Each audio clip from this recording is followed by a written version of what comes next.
Hey guys, Mike here, and holy shit do we have some Xbox news to talk about.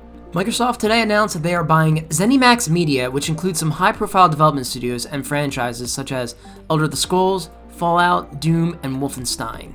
The studios they bought include Bethesda Game Studios, id Software, Machine Games, Arcane Studios, ZeniMax Online, Tango Gameworks, Roundhouse Studio, and Alpha Dog Games. The purchase cost Microsoft $7.5 billion, and Microsoft acquired 2,300 developers. This is huge news for the game industry, and probably the biggest story in gaming history. For those of you who asked where was that war chest Xbox needs to compete, well, here it is. In a blog post, Phil Spencer talked about Bethesda and id Software, and how they have been close partners for years, such as Microsoft helping Bethesda bring Morrowind to console for the first time on the original Xbox.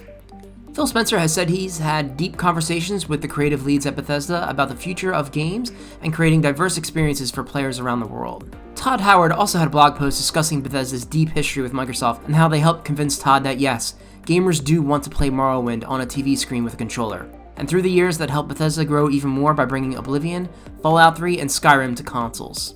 Todd also spoke about how the next-gen Xbox Series S and X will help bring new technologies in CPU and storage speed to bring bigger worlds to life, and spoke about how Bethesda has created the biggest engine overhaul since Oblivion. Now let's talk about what is going to possibly happen over the next few years. Phil Spencer was asked what will happen to exclusive games coming from Bethesda for PlayStation 5, like Deathloop, and he said they will honor that contract. So Deathloop will still be a timed exclusive for 1 year on the platform. Any other titles that may be multi-platform will be on a case-by-case basis. Now, I'm just speculating here, but to me that seems like Elder Scrolls Online will receive updates on other platforms and expansion packs and DLC. Doom Eternal and Fallout 76 DLC will also receive updates for other platforms.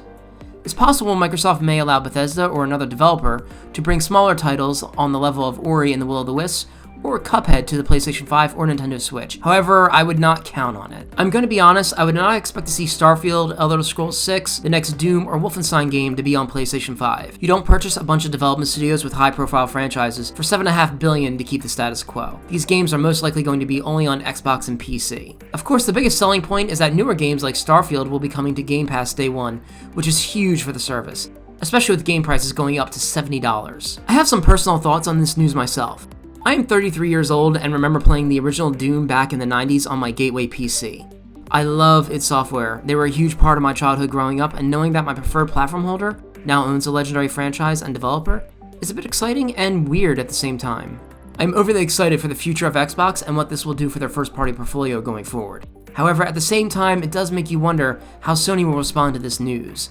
Make no mistake, this is a huge loss for the PlayStation platform. Elder Scrolls is a huge franchise, and Starfield is a brand new game on the horizon. In fact, it was rumored that Sony tried to buy some exclusivity for Starfield for 1 year. So it remains to be seen what will happen with the industry going forward. This was a very ballsy move by Microsoft, and it may get other competitors, whether they be in the console space or the cloud, to take a second look and read the room a bit. Content is king for your platform, and Sony, Google, Amazon, and perhaps even Apple are going to take notice. Alright guys, there will probably be more coming from both Microsoft and Bethesda going forward. The XboxEra podcast has gotten together about this news, so make sure you check out their reaction to this. If you like this video, give it a thumbs up, and to hear more from XboxEra, click that subscribe button. Take care, and I will see you soon.